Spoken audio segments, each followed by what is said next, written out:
நம்ம அடிக்கடி எதிர்கொள்ற ஒரு உணர்ச்சி. ஆனா அந்த உணர்ச்சியை நம்ம இன்னும் சரியா புரிஞ்சுக்கல, அதை எப்படி டீல் பண்றதுன்னு கத்துக்கல அப்படின்னு ஏதாவது ஒண்ணு சொல்லணும்னா அது பயம்.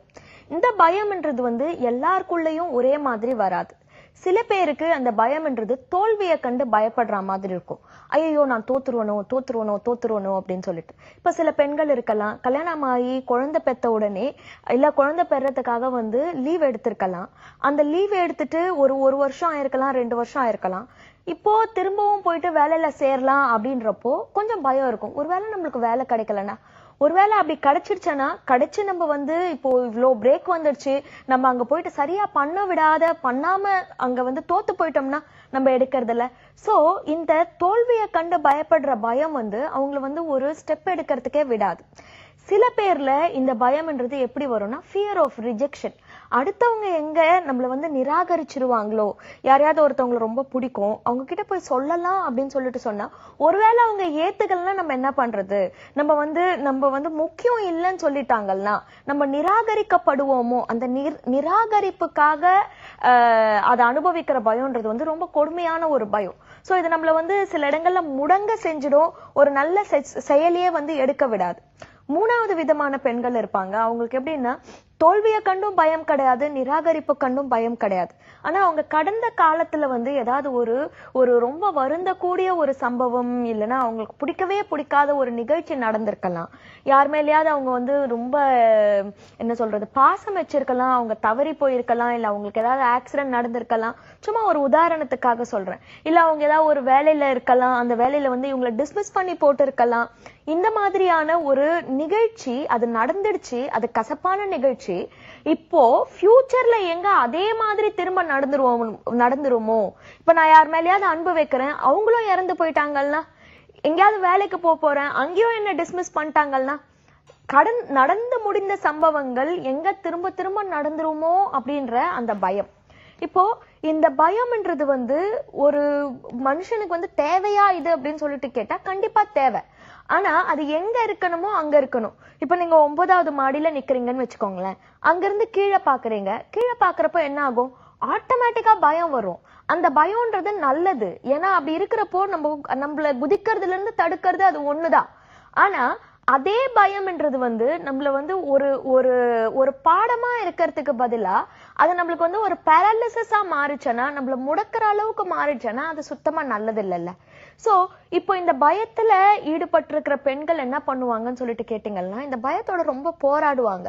ஐயோ நான் இது பயப்படக்கூடாது ஆனா நான் பயப்படுறேன், ஐயோ நான் பயப்படக்கூடாது ஆனா பயப்படுறேன், இந்த பயத்தை விட்டு எப்படியாவது வெளில வந்துடணும் அப்படின்னு சொல்லிட்டு ஒரு சின்ன அடி எடுத்து வைப்பாங்க. ஆனா அது அடி எடுத்து வைக்கிறப்பவே இவங்க மனசுல இவ்வளோ பயம் இருக்கிறதுனால எது தவறா போகுதோ அது மட்டும் தான் கண்ணுல உரைக்குமே தவிர, எது சரியா போகுதோ அது கண்ணுல உரைக்கவே உரைக்காது. சோ இம்மீடியட்டா அவங்க மைண்ட் என்ன பண்ணும், திரும்பவும் ஒரு வார்னிங் கொடுக்கும், திரும்பவும் அலாரம் அடிக்கும். பாத்தியா நீ நினைச்ச மாதிரியே நடக்குது பாத்தியா, இதெல்லாம் உனக்கு வேண்டாம், நீ பின்னாடி போயிடு அப்படின்னு சொல்லிட்டு திரும்ப அது அவங்கள பின்னாடியே வச்சிருக்கும். சோ இந்த பயத்தை பத்தி ஃபர்ஸ்ட் புரிஞ்சுக்கிறது அவசியம். உங்களோட மைண்டு எந்த பயத்தை, இந்த 3 விதமான பயத்துல எந்த பயத்துல மாட்டிக்கிட்டு இருக்குன்றத ஃபர்ஸ்ட் புரிஞ்சுக்கோங்க. யாருக்கு இந்த தோத்து போயிடுவோமோன்ற பயம் இருக்கோ அவங்களுக்கு என்னன்னா அங்க ஈகோ ரொம்ப ஜாஸ்தியா இருக்குன்னு அர்த்தம்.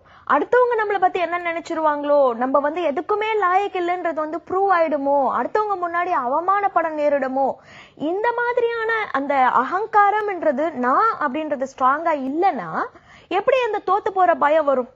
அது ஸ்ட்ராங்கா இல்லைன்னு வச்சுக்கோங்களேன், ஒருவேளை நம்ம தோத்து போயிட்டா கூட ட்ரை பண்ண அட்லீஸ்ட் பண்ணல பரவாயில்ல அப்படின்னு சொல்லிட்டு அடுத்த ஸ்டெப்புக்கு மைண்ட் போயிடும். எங்க தன்னோட இமேஜ நான் பாதுகாக்கணும்னு சொல்லிட்டு சொல்றப்போ அங்கதான் ஈகோ ரொம்ப ஜாஸ்தியா இருக்கும்.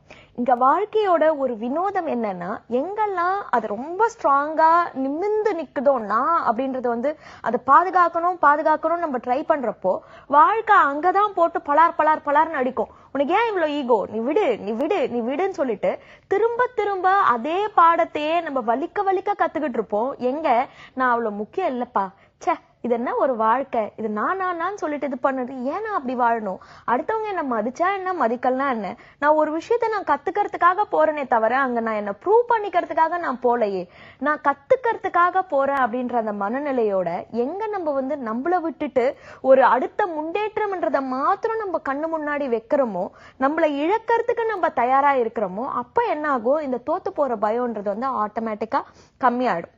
ரெண்டாவது, ரிஜெக்ஷன். நிராகரிப்புக்காக ஒருத்தவங்க பயப்படுறாங்க அப்படின்னு சொல்லிட்டு சொன்னா அவங்களுக்கு அவங்க மேல வந்து ரொம்ப ஸ்ட்ராங் ஒரு செல்ஃப் இமேஜ் இல்லைன்னு அர்த்தம். அடுத்தவங்க மேல அன்பு வைக்கலாம், அதுல தப்பே கிடையாது. அந்த அன்புன்றது வந்து வாழ்க்கைய ரொம்ப ரொம்ப ருசிகரமாக்கும். ஆனா நான் அன்பு வச்சவங்க எனக்கு திரும்பி அன்பு வைக்கல அப்படின்ற ஒரு காரணத்துக்காக என் வாழ்க்கையே அர்த்தமற்றதாக மாறிடும் அப்படின்றது அது எப்படி? அப்போ நான் அவ்வளோ சின்ன ஆளா, இல்லைன்னா என் வாழ்க்கை அவ்வளோ ஒரு அற்ப பதறான வாழ்க்கையா? நான் ஒருத்தவங்களுக்கு அன்பு வைக்கிறேன், அவங்க எனக்கு திரும்பி வைக்கலன்ற ஒரு காரணத்துக்காக எனக்கு வாழ்க்கையில மத்த ஒரு பிடிப்பே இல்லை அப்படின்னு சொல்லிட்டு சொன்னா அது எனக்கு கத்து கொடுக்கறது ஒரு பாடம். என்ன பாடம்? உன்னோட முழு வேலிடிட்டியும் எடுத்து ஒருத்தவங்க கையில வைக்காத, நீ கொஞ்சம் கண்ட்ரோல்ல உன் கையில வச்சுக்கோ, நீ உன்னோட ஸ்ட்ராங் இமேஜ நீ கொஞ்சம் பில்ட் பண்ணு அப்படின்றதுதான் அந்த மெசேஜ். சோ ரிஜெக்ஷனுக்காக பயப்படுறவங்க எங்க என்னோட செல்ஃப் இமேஜ நான் பலப்படுத்திக்கணும்ன்றதுல பார்த்தாங்கன்னா அடுத்தவங்களோட நிராகரிப்பு ஒரு பெரிய விஷயமாவே இருக்காது. அவங்க நிராகரிச்ச பிறகு கூட நான் உன் கூட ஃப்ரெண்டா இருக்கேன்னு சொல்லிட்டு ஒரு ஃப்ரெண்ட்லினஸை மெயின்டைன் பண்ண முடியும். அண்ட் வாழ்க்கையை வந்து இன்னும் சுவையா நம்ம வாழ முடியும். மூணாவது, எங்க கடந்த கால விஷயங்கள் வந்து திரும்ப திரும்ப திரும்ப நடந்துருமோ அப்படின்னு சொல்லிட்டு நம்ம பயப்படுறப்போ என்ன ஆகும்னா இப்ப இருக்கிற பிரசன்ட நம்மளால வாழவே முடியாது. அப்போ உங்களோட மைண்டு பல வருஷங்களாவே எப்படி வந்து ப்ரோக்ராம் ஆயிடுச்சுன்னா ஒன்னு அது கடந்த காலத்துல வாழ்ந்துகிட்டு இருக்கு, இல்லைன்னா எதிர்காலத்துல வாழ்ந்துகிட்டு இருக்கு. இது ரெண்டு பேராலையுமே கடந்த காலத்திலயும் வாழ்க்கையை அனுபவிக்க முடியாது, ஏன்னா அது முடிஞ்சு போச்சு. இந்த செகண்ட் இப்ப முடிஞ்சு போச்சு. எதிர்காலம்ன்றது இன்னும் தொடங்கவே இல்லை. நீங்க உங்க மனசை வந்து போனது முடிஞ்சு போச்சு, இன்னும் பிறக்கவே இல்லை, அப்ப என்கிட்ட என்ன இருக்கு, இந்த நிமிஷம் மட்டும்தான் இருக்கு, இந்த நிமிஷத்துல எனக்கு எது நடந்தாலும் சரி நான் அதை அனுபவிச்சு வாழ போறேன்னு அந்த பிரசன்ட்ல வாழ ஆரம்பிச்சிங்கனாலே இந்த பயம் வந்து உங்களை விட்டுட்டு போயிடும். சோ பயத்தை நீங்க ஹேண்டில் பண்ணணும் அப்படின்னு சொல்லிட்டு நினைச்சீங்கன்னா சூழ்நிலைகளை மாத்தி உங்களோட பயம் போகணும்னு சொல்லிட்டு எதிர்பார்க்க முடியாது. இந்த பயத்தை நான் எவ்வளவு ஒரு ஸ்ட்ராங்கா எவ்வளவு ஒரு ஸ்கில்லோட ஹேண்டில் பண்றேன்றதை நீங்க அதை பழகிட்டீங்கன்னா அதுக்கப்புறம் வாழ்க்கையில பயத்தை கண்டே உங்களுக்கு பயம் வராது. உங்களுக்கு வந்து ஒரு நல்ல ஒரு ஸ்மூத்தான ஒரு வாழ்க்கை கண்டிப்பா கிடைக்கும். இந்த